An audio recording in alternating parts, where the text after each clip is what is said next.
10 ஆண்டுகளாக காத்திருக்கும் 410 ஆசிரியர்களுக்கு தகுதி அடிப்படையில் பணி நியமனம் வழங்க வேண்டும் என்று தற்பொழுது நீதிமன்றம் உத்தரவு பிறப்பித்துள்ளது. விவரங்களை வழங்குவதற்காக செய்தியாளர் சுப்பையா இணைப்பில் இருக்கிறார். சுப்பையா, இது குறித்த விவரம் என்ன? கடந்த 2014 ஆண்டு முதல் 2017 ஆண்டு வரை நடத்தப்பட்ட ஆசிரியர் தகுதி தேர்வுகளில் தகுதி பெற்று சான்றிதழ் சரிபார்ப்பு பணி முடிவடைந்த நிலையில் கடந்த 10 ஆண்டுகளாக காத்திருக்கக்கூடிய 410 ஆசிரியர்களுக்கு தகுதி அடிப்படையில் பணி நியமனம் செய்ய வேண்டும் என சென்னை உயர்நீதிமன்றம் தமிழக அரசுக்கு உத்தரவிட்டுள்ளது. அதாவது பார்த்தீங்கன்னா 2010 ஆண்டு மத்திய அரசு புதிதாக கல்வி உரிமை சட்டம் கொண்டு வந்தது. அந்த சட்டத்தின்படி ஆசிரியர் தகுதி தேர்வில் வெற்றி பெறும் மட்டுமே ஆசிரியர்களாக நியமிக்கப்பட வேண்டும் என்ற அந்த புதிய சட்டத்தில் கூறப்பட்டிருந்தது.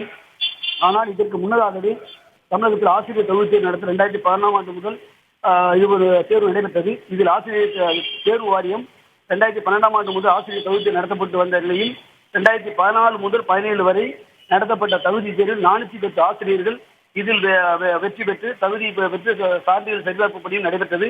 அவர்கள் பணி நியமனம் வழங்குவதற்கு முன்பாக இதில் 2018 ஆண்டு ஒரு அரசாணை ஒன்று பிறப்பிக்கப்பட்டது. அதாவது ஏற்கனவே பின்பற்றி வந்த நடைமுறையை மாற்றி போட்டித் தேர்வு மூலம் ஆசிரியர்கள் நியமனம் செய்ய வேண்டும் என குறிப்பிடப்பட்டிருந்தது.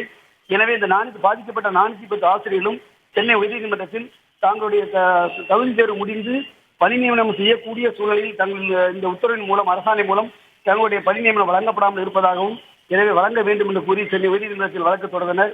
இந்த வழக்கானது சென்னை உயர்நீதிமன்றத்தில் தற்போது பொறுப்பு நீதிபதியாக இருந்து உச்சநீதிமன்றம் சென்றுள்ள நீதிபதி மகாதேவன் அடங்கிய அமர்வு முன்பு வழக்கு விசாரணை நடைபெற்ற நிலையில் நீதிபதி அளித்த தீர்ப்பில் போட்டித் தேர்வு நடத்துவது 2018 ஆண்டு தான் எடுக்கப்பட்ட முடிவாகும். அதற்கு முன்னதாகவே இந்த மனுதாரர்கள் 410 பேரும் அவர் ஏற்கனவே தகுதி தேர்வை எழுதியுள்ளனர் மாநில அரசு கொண்டு வந்த திட்டத்தின்படி. எனவே அந்த 410 பேர்களுக்கும் தகுதி அடிப்படையில் விரைந்து பணி நியமனம் வழங்க வேண்டும் என தமிழக அரசுக்கு நீதிமன்றம் உத்தரவிட்டுள்ளது. கருணா, உங்களுடைய விவரங்களுக்கு நன்றி.